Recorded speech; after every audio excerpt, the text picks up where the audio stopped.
Glória a Deus. Abra sua Bíblia comigo em Atos, capítulo 1. Nós vamos ler alguns versículos e eu peço a sua atenção, tá bom? Não quero me alongar muito, mas eu preciso que você preste atenção. Se você puder olhar para a pessoa que está do seu lado enquanto você está procurando, fala assim para ela: meu querido, ou minha querida, né? Fala com convicção: eu preciso hoje prestar atenção na palavra. Então me ajuda. Amém? Vocês fizeram esse combinado com a pessoa que está do seu lado. Então, se quebrar, no final do culto, você já sabe com quem falar, viu? A pessoa que está sentada do seu lado. Amém? Atos 1:8 diz assim. Atos capítulo 1, eu vou ler o versículo 6 até o versículo 8. Então, os que estavam com Jesus lhe perguntaram: Senhor, será esse o momento em que restaurará o reino a Israel? Ele respondeu: o Pai já determinou o tempo e a ocasião para que isso aconteça, e não cabe a vocês saber. Vocês receberão poder quando o Espírito Santo descer sobre vocês, e serão minhas testemunhas em toda parte, em Jerusalém, em toda a Judéia e em Samaria, e nos lugares mais distantes da terra. Agora, você vai abrir a Bíblia comigo em Marcos 16, o versículo 15. Para ganharmos tempo, eu vou ler, mas a referência é Marcos 16, 15. E disse-lhes: ide por todo o mundo e pregai o evangelho a toda criatura. Quem crê e for batizado será salvo. Quem, porém, não crê será condenado. Estes sinais hão de acompanhar aqueles que creem em meu nome: expulsarão demônios, falarão novas línguas, pegarão em serpentes, e se alguma coisa mortífera beberem, não lhes fará mal. Se impuserem as mãos sobre enfermos, eles ficarão curados. Você pode dizer um amém? Amém. Irmãos, nós estamos diante da palavra de Deus, a palavra da verdade. E a palavra da verdade, ela tem um foco, ela tem um personagem principal. E ela tem uma pessoa que muda todo o curso da humanidade. E essa pessoa, ela é Jesus. Jesus, ele ressuscitou. Ele foi morto e ressuscitou. Ele inaugurou o reino dos céus, na terra como é no céu. Então, ele se tornou, na sua ressurreição, o primogênito de toda a criação. Ele recebeu exaltação por parte de Deus. Ele teve o seu nome exaltado. Não somente isso, ele recebeu todo o poder nos céus e na terra. Ele fala para os discípulos: é-me dado todo o poder nos céus e na terra. E o Senhor, ele escolheu 12 discípulos, 12 apóstolos, para acompanharem o seu ministério enquanto ele estava aqui na terra. Por quê? Porque o ministério de Jesus, o reino de Deus, a missão que Deus deu para a igreja, ela não é uma missão individual, ela é uma missão coletiva. Então o Senhor, quando nós lemos aqui que ele está falando com os discípulos, e nos versículos seguintes ele é levado ao céu. O que isso significa? Que ele confiou a missão que Deus entregou a ele também para nós. E ele poderia ter escolhido os anjos para ter feito essa missão, para cumprir a missão de pregar. Ele poderia ter escolhido outros seres, ou ter criado seres para essa missão específica. Deus pode todas as coisas, amém? Mas Deus não fez isso. Ele não escolheu os anjos para anunciarem o evangelho. Ele não escolheu fazer novas criaturas para pregarem o evangelho. Não. Jesus escolheu seus discípulos, seus amigos, seus servos, os seus companheiros de missão diária. O Senhor escolheu pessoas pela qual Ele morreria, entregaria a própria vida, derramaria o seu próprio sangue para dar continuidade a essa missão. Então, meu querido, nessa noite eu quero que você saiba que o Senhor escolheu você para fazer continuidade do legado e da missão que Deus entregou para Ele. E qual é essa missão? Está conosco a missão de pregar o Evangelho a toda criatura. E durante muito tempo, nós pensamos que o ato de pregar é só isso aqui. Mas não, irmãos. O ato de pregar, a pregação, ela é muito mais do que eu estar aqui com o microfone falando para vocês. É muito maior do que eu só pegar um folhetinho e entregar para alguém na rua. A maior pregação e testificação que nós podemos dar de que o Evangelho é real em nós é a nossa própria vida. Porque se nós entendermos que o Evangelho, ele é muito maior do que o Esaú, ele é muito maior do que a Revival, ele é muito maior do que o David, ele é muito maior do que o pastor, ele é muito maior do que todos nós, nós começamos a entender que Deus nos confiou algo muito grande. E Ele nos chamou para sermos testemunhas. Repita comigo, testemunhas. Agora eu vou só repetir de novo. Deus me chamou para ser testemunha. Mas a pergunta certa é: testemunha do quê? Do quê? Para que Deus te chamou para ser uma testemunha? Se você não viu o Cristo ressurreto, se você não viu Jesus com seus próprios olhos, você é testemunha do quê? Nós confiamos e temos a plena convicção, e esse é um fundamento eterno da nossa crença como cristão, que Jesus Cristo, Ele ressuscitou. Se nós acreditamos que Cristo, Ele realmente ressuscitou, e Ele transformou a minha vida e a sua vida, então nós somos testemunhas de alguma coisa. Ele pode transformar todas as pessoas. O Evangelho pode alcançar a vida das pessoas e transformar a vida delas. Pode parecer que não, mas a pessoa mais difícil que Deus salvou na história da humanidade, vou deixar você pensar quem é. Pensa um pouquinho, quem é a pessoa mais difícil que você pode pensar e falar: nossa, Deus salvou essa pessoa? O Evangelho alcançou essa pessoa? Esse Evangelho transformou a vida dessa pessoa? Se você não pensou em você mesmo, meu irmão, tem alguma coisa errada. Porque a primeira testemunha de viver o Evangelho somos nós, que experimentamos e vivenciamos e conhecemos e mergulhamos. Somos nós. Nós somos o primeiro ponto inicial de transformação. E o Senhor Jesus, Ele ressuscitou e Ele confiou.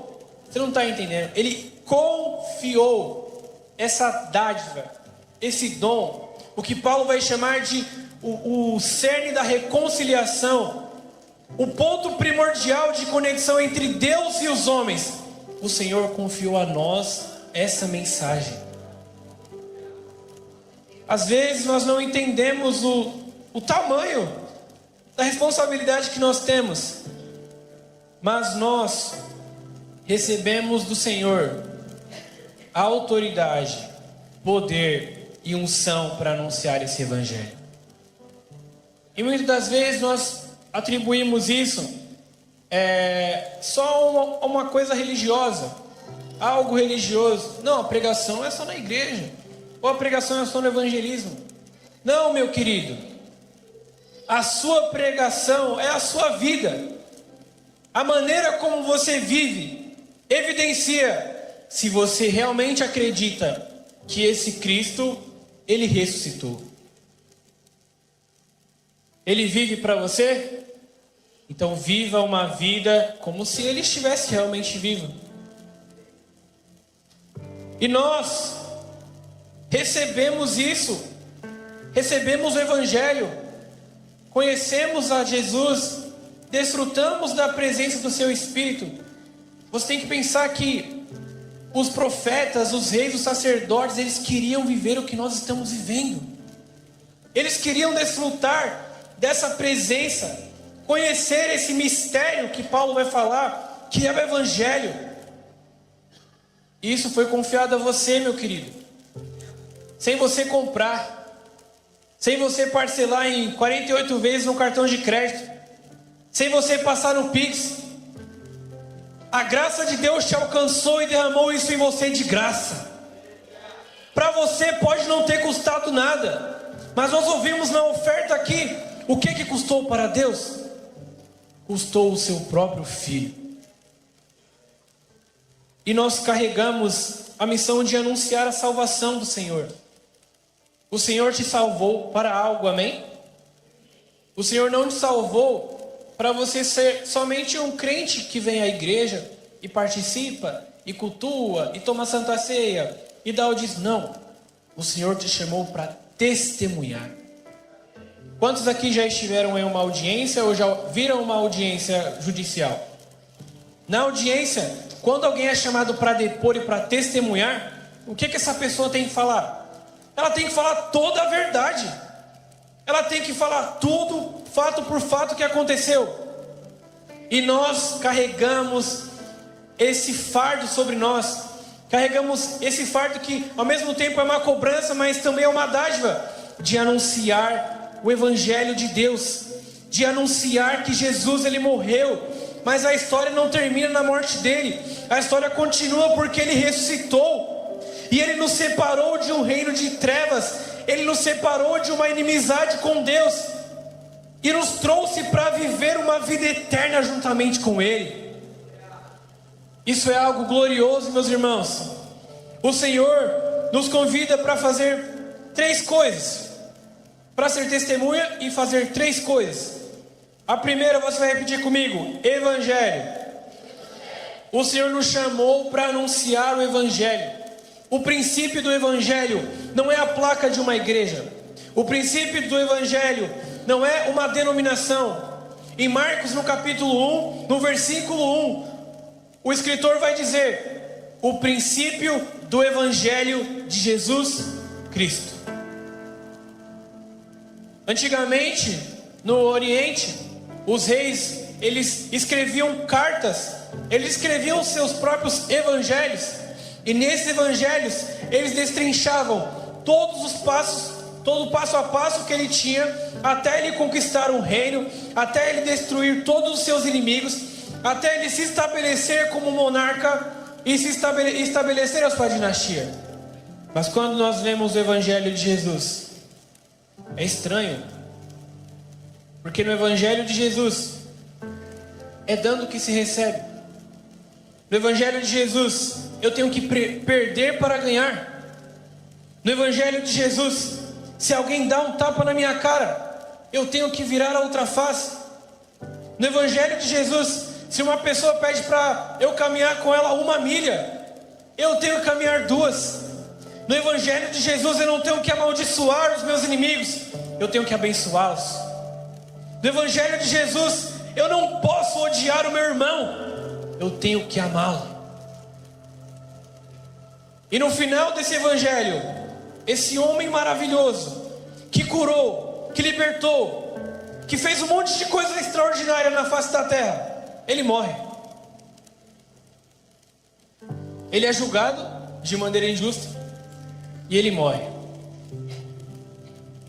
Mas o ponto crucial desse evangelho é que ele disse lá atrás: eu vou para Jerusalém, vou ser entregue na mão dos sumos sacerdotes, vou padecer, mas ao 3º dia eu vou ressuscitar. E é esse o ponto crucial. Jesus, irmãos, ele está vivo. Jesus, ele está vivo. Eu não sei se você entende o peso disso, mas Jesus, ele está vivo. Nós não adoramos a um Deus de gesso. Nós não adoramos a um Deus que, sabe, não faz nada. Nós adoramos a um Deus que ele é real. e Ele é poderoso. Nós não adoramos a uma história que foi criada, que é uma fantasia, que é uma fábula, que é uma crônica. Não! Nós adoramos a um Deus real. Nós lemos a palavra dele, e não é só um livro histórico. Não, irmãos. Quem escreveu isso aqui foi o quê? Testemunhas. Então, isso aqui é real. E o nosso coração tem que queimar por isso. Porque nós adoramos alguém que está sentado à direita de Deus. Ele é o Cordeiro de Deus que tira o pecado do mundo. Ele é a estrela da manhã. Ele é o príncipe da paz. Ele é o conselheiro. Ele é Deus forte. Ele é a manifestação da graça de Deus. Ele é a manifestação do jubileu de Deus para todos os povos. Ele é aquele que era e aquele que há de vir. Ele é o princípio, Ele é o fim. Ele é o alfa, Ele é o ômega. Ele é santo, Ele é justo, Ele é verdadeiro, Ele é fiel. Ah, meu querido, eu não sei se você está entendendo ao Deus ao que você adora, mas Ele está vivo. O mundo adora coisas mortas. O mundo faz rituais a demônios. Mas nós adoramos ao verdadeiro Deus, ao Senhor de toda a terra. Aleluia.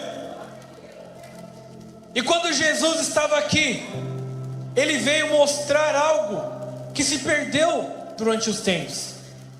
E eu quero que você diga essa segunda palavra comigo: reino. É mesmo, é o nome da igreja, né? Doideira. Jesus, ele simbolizava o reino de Deus aqui na terra. Porque a dinastia de Davi se foi. A dinastia do reino do norte também se foi.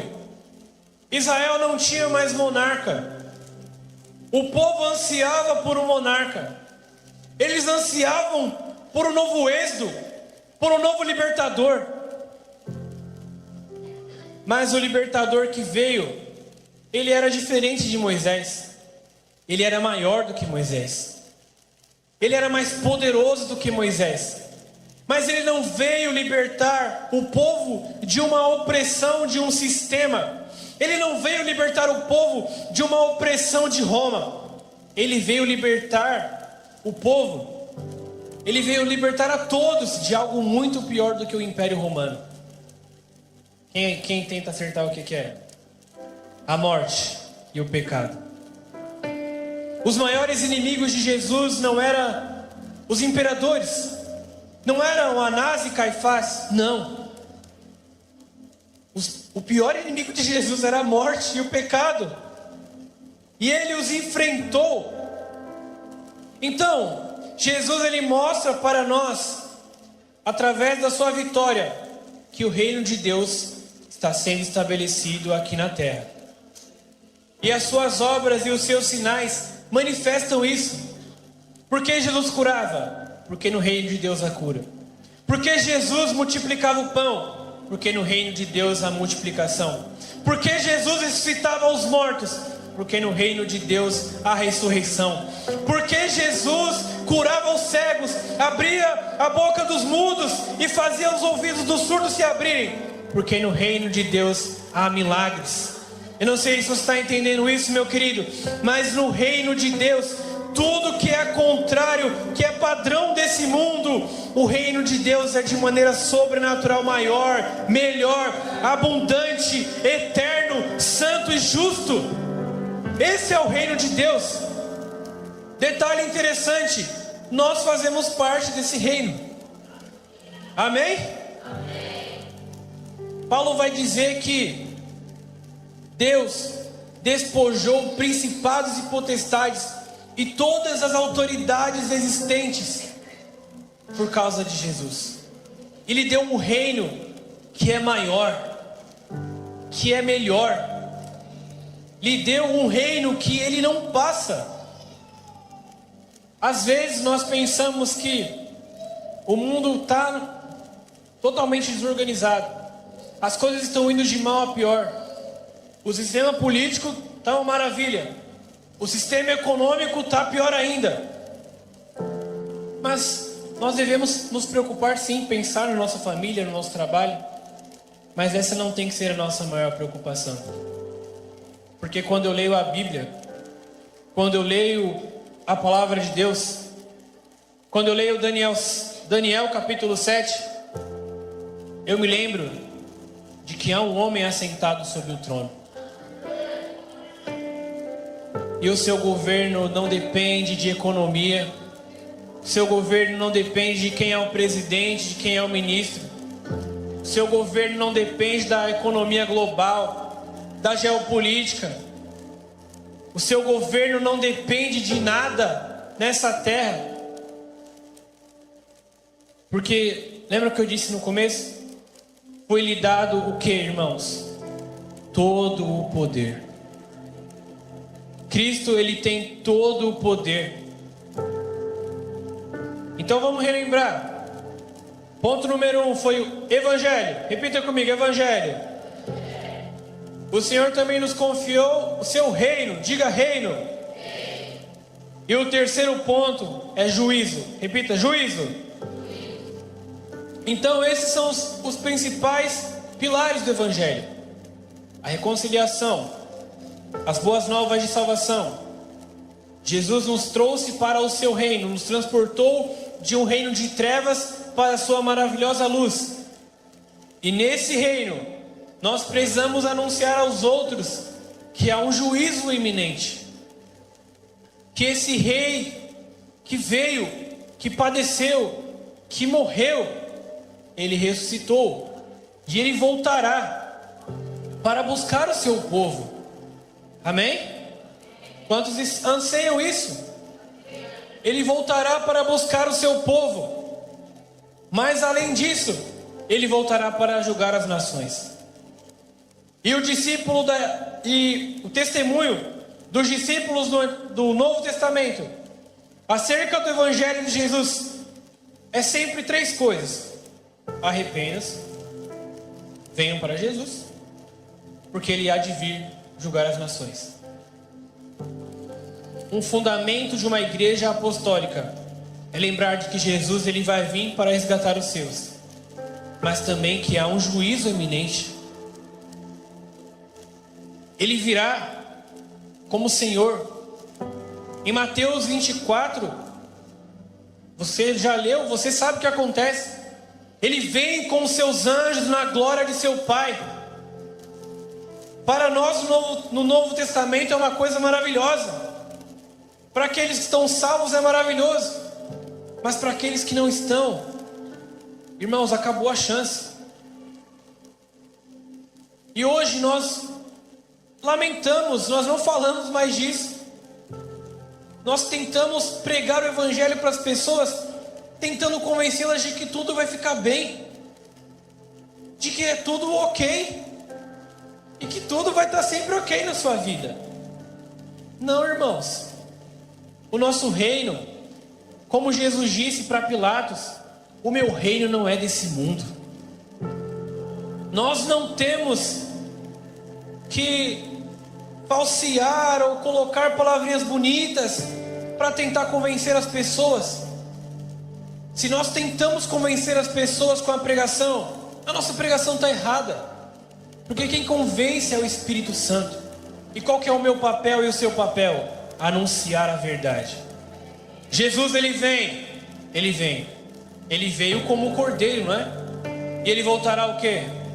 Como um leão. E os profetas menores escrevem muito sobre isso.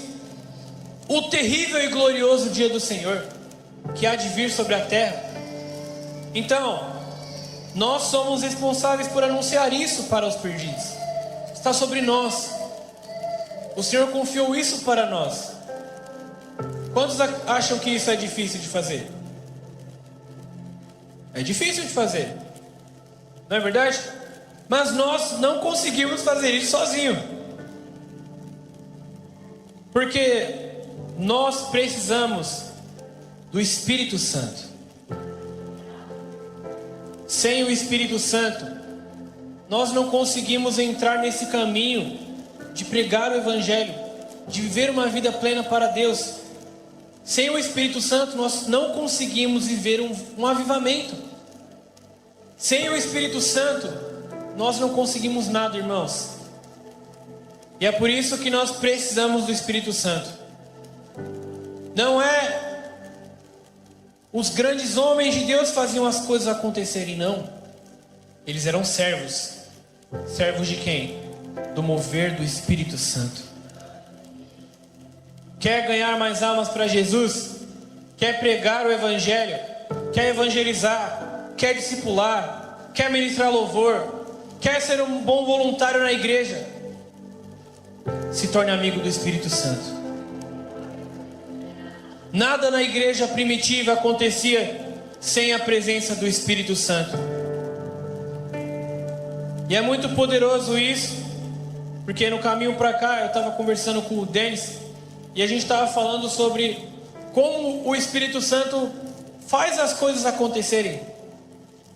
Antigamente a gente tinha um movimento na praça, lá no Imbu, e eu estava conversando com ele sobre isso. Começou com 4 jovens, foi? 4 jovens adorando numa praça, e aí de repente, bum, lotou, um monte de jovens. E aí eu e o David foi lá uma vez. Irmãos, era um negócio doido. Sabe um negócio doido?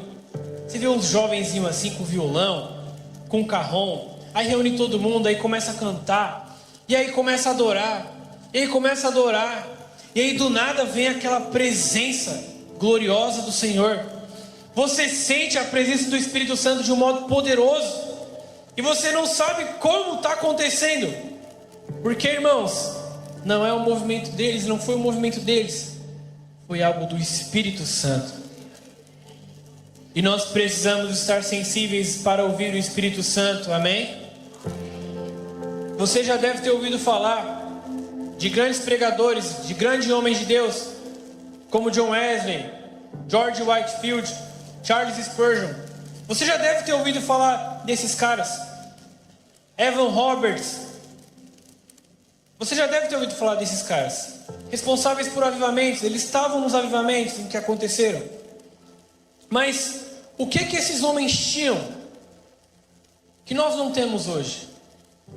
Por que eles pregavam com tanta eloquência? Por que eles faziam? Eles oravam e as coisas aconteciam?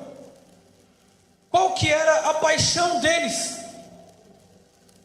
Eles receberam uma unção diferente? Eles receberam um toque diferente? Eles receberam um nome especial?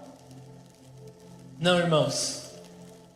Uma coisa que eles tinham e que nós vamos voltar a ter em nome de Jesus é paixão por almas. A igreja brasileira se concentrou por muito tempo em só trazer e não cuidar. E aí as pessoas foram embora. E aí, quando a gente vai pregar hoje, a gente prega para um monte de gente que já foi crente.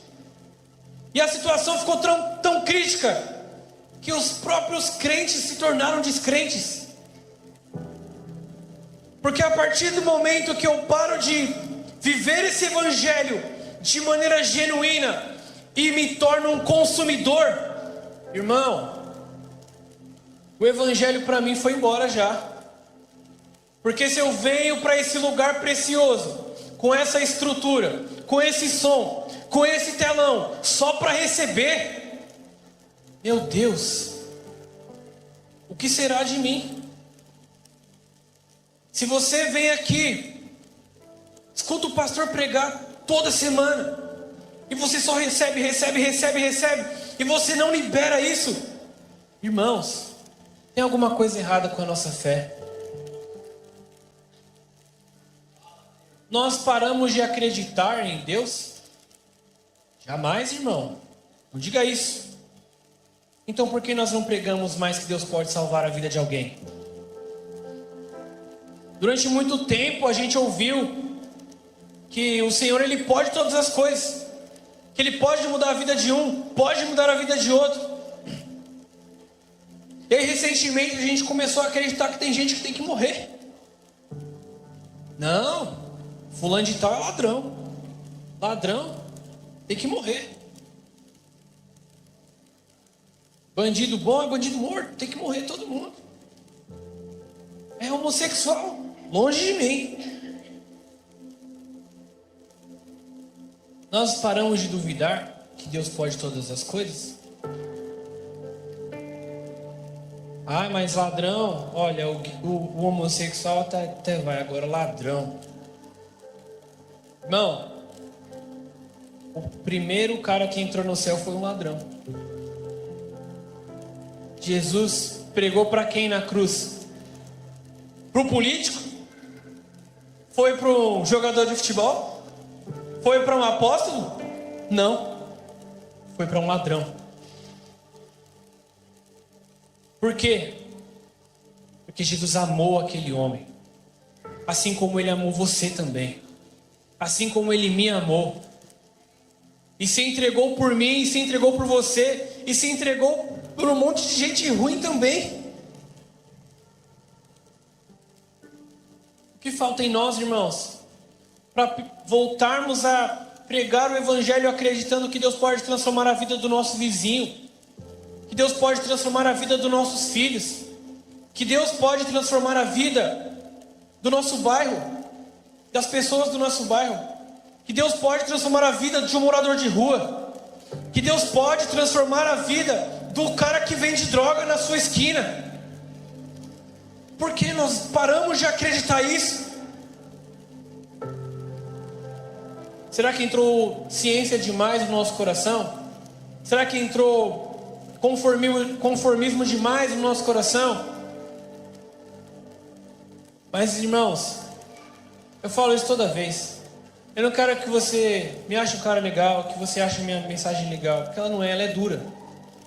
Mas se eu vim aqui hoje com muita aprovação para chegar aqui, é porque eu tenho certeza que o Senhor quer cutucar você hoje para despertar para um novo tempo. O pastor falou algo muito poderoso que queimou muito no meu coração também. Ele falou sobre o Senhor trocar a nossa fome. Isso foi muito poderoso. Porque o Senhor quer mudar hoje coisas dentro de você. O Senhor vai chacoalhar você aí dentro. Ele vai mudar as suas prioridades. Ele vai mudar a sua estrutura. Ele vai trazer os projetos sociais que você esqueceu para dentro, para fora de novo. Ele vai transformar a sua mente. Ele vai transformar o seu coração. Em nome de Jesus hoje, você vai tomar uma pancada santa e vai quebrar toda a incredulidade dentro do seu coração. Xarababaçô. Se o fogo do Espírito Santo está, balançando e apagando, nessa noite o Senhor vai despertar você e vai avivar o seu coração. Aleluia. Ai de nós, se não pregarmos o Evangelho. 1 Coríntios 9,16. Se você estiver anotando, anota isso. 1 Coríntios 9,16. Ai de mim se não pregar o Evangelho. Ah, mas para pregar tem que ser o pastor. Coitado do pastor. Tanta coisa para fazer, ainda tem que pregar. Quem deu crédito à nossa pregação? Isaías 53:1. O Senhor está perguntando: quem deu crédito à nossa pregação? E a quem se manifestou o braço forte do Senhor? Você sabe o que vem embaixo dessas continuações? É o sofrimento do servo. Deus está falando sobre o sofrimento do servo. Quem é o servo? Jesus. Só que, irmãos, esse servo, ele padeceu, amém? Ele padeceu tudo que ele tinha que padecer, mas hoje ele está glorificado no céu. Amém? Então, o Senhor Jesus hoje nos chamou para nos lembrar dessa prioridade. Repita, pergunta para mim, qual prioridade? Vamos lá, gente, vamos lá. Qual prioridade? Pregar o Evangelho. O Senhor nos chamou para pregar o Evangelho. Só que o que aconteceu? Vou explicar para você o que aconteceu. A igreja, ela criou umas coisas chamadas credenciais. Então, eu não estou com vontade de pregar. Então o que eu vou fazer? Eu vou levantar a Juliana, vou levantar a Cauane, vou levantar o Carlos, e agora eles são os missionários. Pronto, agora eles vão pregar e eu estou aqui de boa. Eles vão pregar e eu posso ficar aqui na minha casa. Eles vão para o campo, eu posso ficar aqui na minha cama vendo Netflix. Eles vão evangelizar, mas eu posso me concentrar em outra coisa. Posso me concentrar na minha carreira, posso me concentrar nos meus sonhos. Por quê? Estou cumprindo o ID de Deus. Eu fiz o quê? Levantei o missionário. Se eu levantei o missionário, tá tranquilo. Não, mas tem um pastor na igreja, o pastor evangeliza. Não, tem o evangelista da igreja, e ele é o cara. Por quê? Porque ele evangeliza. A função dele. Imagina se nós pensássemos assim em todas as áreas da nossa vida. A gente ia ter um problema, né? Você que é casado, pensa um pouquinho comigo. Tá lá a roupa dobrada, a roupa mal dobrada na sua cama. Eu não vou dobrar, a minha esposa pode dobrar. A louça tá lá na pia, toda suja. Você pensar, não. A minha esposa pode lavar a louça. E ela não vai, e você não lava. Você não ajuda. Aí a esposa tem a condição de trabalhar para ajudar em casa. Meu marido vai ficar sobrecarregado. Ah não, mas ele que trabalha. 12 horas, 13, 14, ele que trabalha.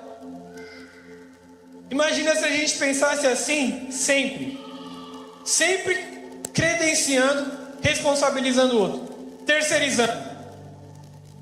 Como se a gente fosse o povo de Israel, levantando Moisés, não dá para falar com Deus.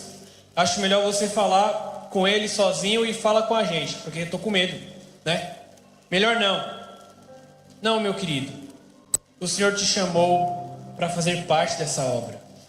Você faz parte dessa seara. Talvez você não seja um missionário eloquente. Talvez você não seja um pregador eloquente. Talvez você não faça teologia. E amém. Ou talvez você faça. Mas o mais importante é: a sua vida testifica Jesus.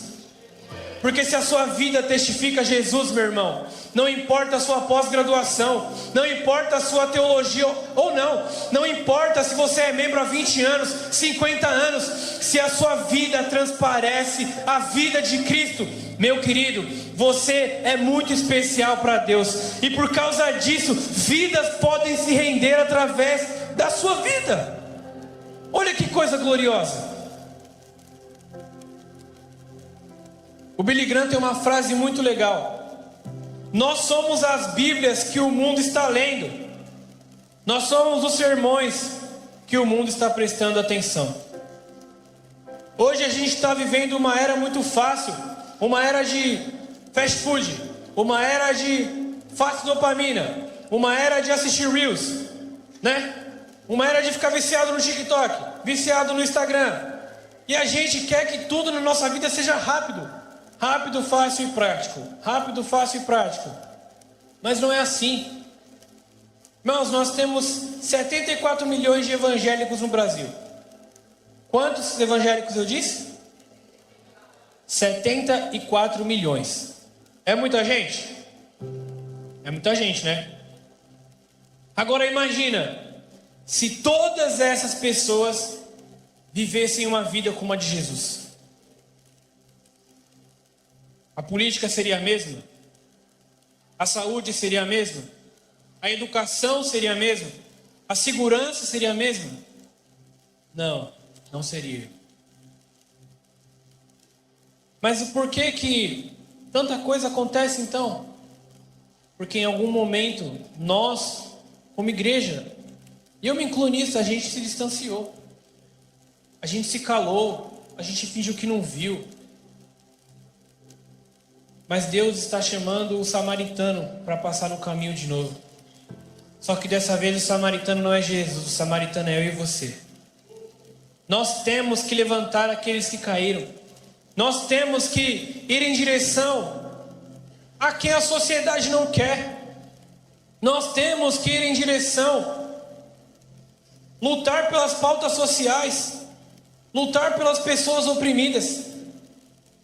Existia um senador inglês, me fugiu o nome dele, mas ele foi um cristão tão fervoroso, mas tão fervoroso, que ele bateu de frente com uma das rainhas, Elizabeth, para acabar com a escravidão.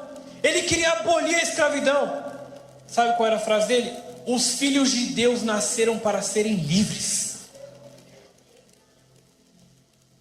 Os sistemas do mundo só ganham força aonde a igreja ela se silenciou.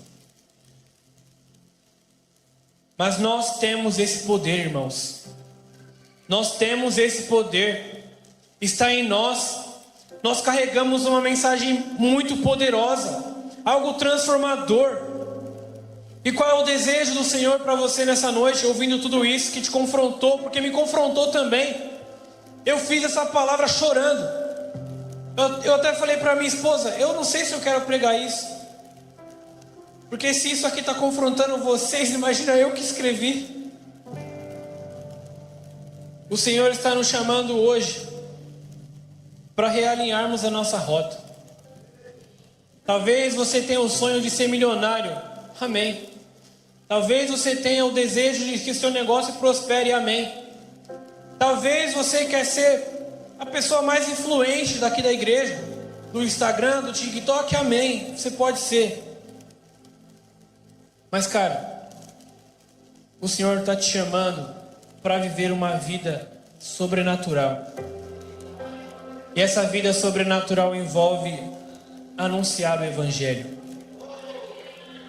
Se você acredita que Jesus é realmente o seu rei, você tem que viver como se você fosse um cidadão do céu aqui na terra. Paulo vai dizer, nós somos embaixadores do reino dos céus aqui na terra. Somos embaixadores. Você é uma embaixada. E o que você tem feito para o reino do céu avançar? Nós oramos na terra como é no céu. E nós precisamos viver isso. Nós precisamos manifestar aquilo que Jesus fazia.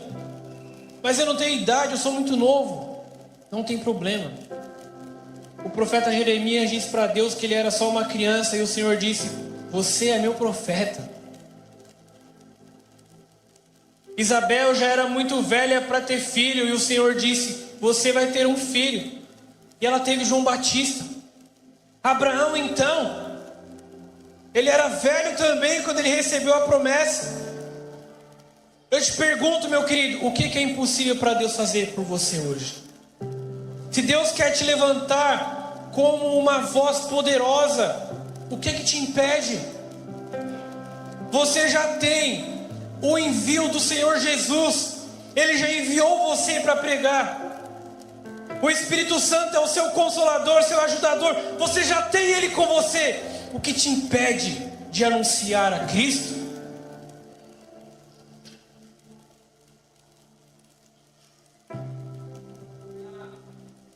Quantos querem viver um avivamento? Para nós vivermos um avivamento, meus irmãos, o princípio dele é um. Só vive o avivamento quem é o quê? Avivado. Se nós não estamos vivendo avivado diante de Deus, como a gente vai viver um avivamento? É muito simples a gente querer pedir as coisas para Deus, mas se nós não entrarmos no caminho do reconhecimento, de reconhecer que nós falhamos em muitas coisas, reconhecer também que nós precisamos de arrependimento. Se nós não nos arrependermos, nada vai acontecer. E se nós não clamarmos, Ele não vai nos responder. Nós precisamos fazer isso hoje. Talvez você está ouvindo essa mensagem e falou, nossa, realmente o meu coração já queimou mais pelas almas. Meu coração já queimou mais por fazer a obra de Deus. Não só ação social, mas contribuir na vida de um irmão, ofertar na vida de um missionário, sabe? Fazer boas ações, ajudar as pessoas, doar alimentos, sabe? Fazer não só coisas nesse sentido, mas fazer a obra de Deus de uma maneira real, fora das quatro paredes. Talvez você está pensando, nossa, eu já tive isso. O Senhor quer despertar novamente isso dentro de você. Quando nós descobrimos algo extraordinário, nós não conseguimos conter dentro de nós. Imagina, você acabou de ganhar uma bênção. Você vai querer compartilhar com seus irmãos, certo? Imagina o Evangelho de Deus, que salvou a sua vida, salvou a sua alma, livrou você do inferno, escreveu o seu nome no livro da vida, te fez assentar nos lugares celestiais com Cristo Jesus, remiu você de todos os seus pecados, lançou todos os seus pecados no mar do esquecimento. Deus te deu uma nova vida, Deus te deu uma nova família. Não bastante, Ele ainda deu o Espírito Santo dele dentro de você. Ele te deu unção, Ele te deu graça, Ele te prosperou, Ele te abençoou. Meu irmão, se você não tem motivo para dar glória depois de tudo que eu falei, reveja sua vida, porque você tem tudo isso. Você tem tudo isso. E mais importante, você tem vida. Irmão, nós passamos por uns 3 acidentes hoje. Quantas dessas 3 pessoas, desses 3 acidentes que a gente viu, podem não ter mais isso? Nós podemos sair daqui e não ter mais vida também. Mas o que você entregou hoje para Deus?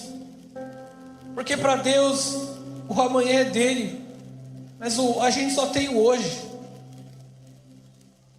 Nós precisamos responder ao convite do Senhor. Em Marcos ele deu o ide. Em Isaías ele pergunta: quem eu enviarei? Quem é que vai por nós? Se coloque de pé, por favor.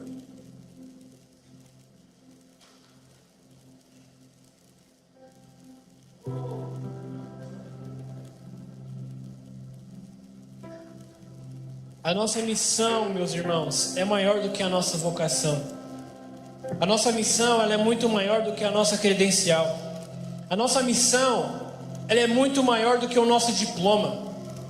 A nossa missão, ela é muito maior do que os nossos empreendimentos, do que a nossa conta bancária. A nossa missão, ela é muito maior do que os nossos sonhos, os nossos objetivos. Deus te comissionou para algo. E o Senhor te pergunta hoje: você vai se colocar de pé ou você vai continuar onde você está? Nós temos todas as bênçãos de Deus sobre nós, mas, irmão, a gente tem que parar de ser uma igreja que só recebe e se tornar uma igreja que compartilha, doa e multiplica. Feche seus olhos.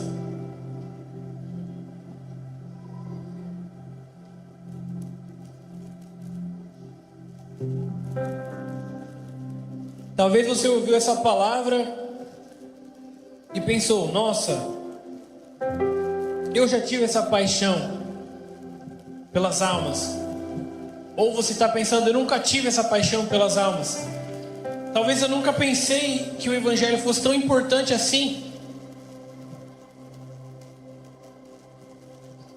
Seja sincero com o Senhor agora. Eu quero que você feche seus olhos e ore a Ele. Seja sincero. Diga: Senhor, talvez eu já tive essa paixão, mas ela se esfriou. Senhor, eu já me preocupei com o próximo, mas isso também esfriou dentro de mim. Talvez eu já amei muito fazer isso pelo perdido, mas hoje eu já não tenho mais esse amor.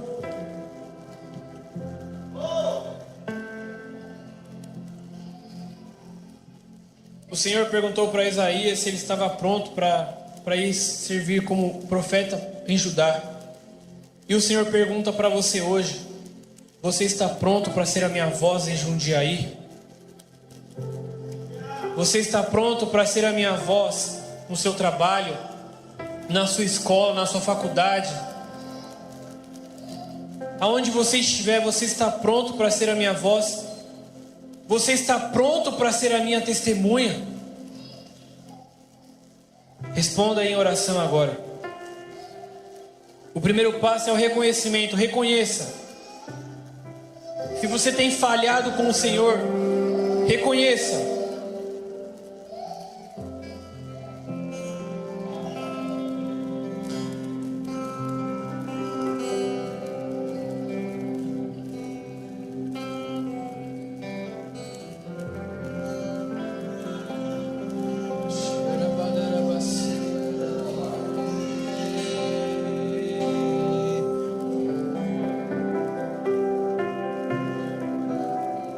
Ah, Jesus, nos perdoe, Senhor. Se ganhar dinheiro virou a nossa prioridade, se conquistar carros, apartamentos, Senhor, se conquistar riquezas virou nossa prioridade, Senhor, nos perdoe. Nos perdoe se nós perdemos a paixão pelas almas, Senhor.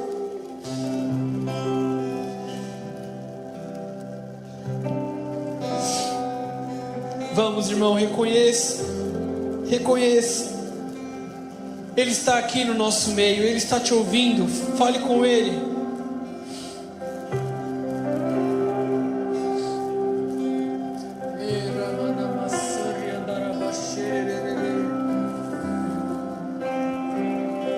Espírito Santo, recaia sobre nós com arrependimento agora. Nós pedimos humildemente, Senhor, que o Senhor recaia sobre nós com temor e arrependimento.